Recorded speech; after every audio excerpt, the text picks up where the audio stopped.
Hi, everybody. Dr. Don Presnell here. Just wanted to check in and show you a couple of quick things before you come in for your advising appointment. I know general education and major requirements seems like a lot of information, and it is, but also I've got an approach I'd like to share with you that I think would clear a lot of things up for you and help you have a much easier time creating a schedule. Let's take a look. Here we have a DegreeWorks page for an anonymous student whose major is psychology. What I wanted to show you is, first of all, the Foundations of American Democracy is a state requirement. Any of these listed classes will complete that requirement, and it only has to be completed by the time you graduate. Also, the beautiful thing about that class is whichever one you select and complete not only knocks out the requirement, but it also counts down here in the Gen Ed categories. So that's a really nice feature.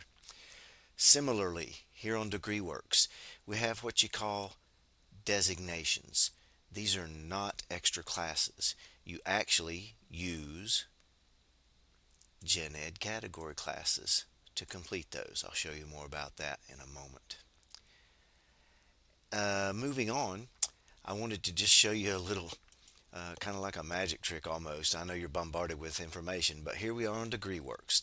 So if you look at the Gen Ed categories, okay, before you graduate, one class in this category, one class in this category, one class in this category, and any of those three categories, you do three-hour classes. This lets you explore different classes instead of being heavily prescribed which courses that you have to take. So I say all that to say this.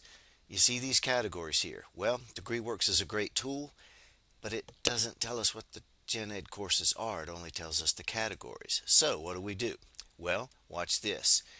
You may have seen a sheet looking like this in your orientation materials. Don't be intimidated. I know it's very busy looking and colorful, but this is a color coded Gen Ed check sheet. It's updated 2 to 3 times daily. And if you look at the top, it'll help you save some time or eliminate wasted time. So anything that's in pink or purple is more than likely not going to happen this first semester. So what you can do, if there's a course you're really passionate about, just mark it and save it for later. But if you're really wanting to get into some classes, at least as far as categories or your sciences, right there, go. Let's go to page 2. Here's my big reveal. Watch this. Remember the Gen Ed categories. Here they are again. Believe it or not, this is the same information. It really is. There are your three categories at the top. If you look at the far left, there are your designations that you need. And if you look in the fine print right here, anything with an American flag symbol counts as the foundations of American democracy. Also, keep an eye on these things. You can also do two or three birds with one stone, so to speak.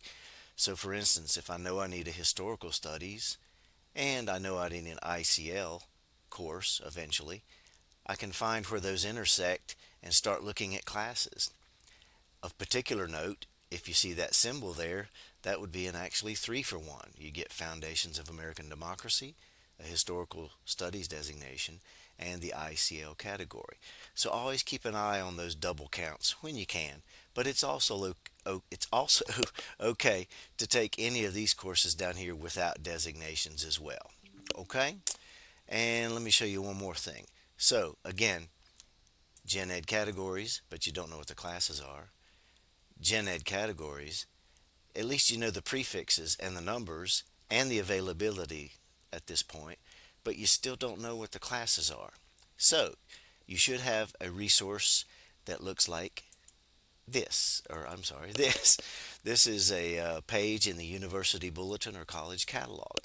So again, remember those Gen Ed categories, right? We don't know what the classes are. We kind of know what the classes are. Watch this. There's your categories. Just click on them, and now you can tell what the classes are. You see, that's nice. Click on your category. Hundreds of Gen Ed choices for you to look at for your first semester. Here's another category, right? And again, all of these are expandable, so you can tell what the classes are now, right? Myth busting and archaeology. All right. When is it offered? How does it count in Gen Ed? Does it get one of those designations we were talking about? And again, brief course description, including if there are any prerequisites. There is none, there are none for this course. And so on and so on and so on. So if you'll use those three tools together, you will have no problem putting together a schedule. Again, remember that you can also use this page to expand out first your seminar titles, different maths for different majors, and the science inquiry themes as well, in case you want to start one of those. And again, all of these are expandable and have specific information. So take a deep breath, use these resources, and it's really not as difficult as it looks. These are all the same thing, the Gen Ed categories, which all students will complete classes in. So before you get to our appointment, good luck, give it your best effort, and then we will tie up loose ends when we meet together soon. I'll EC you soon. Thank you. Bye bye.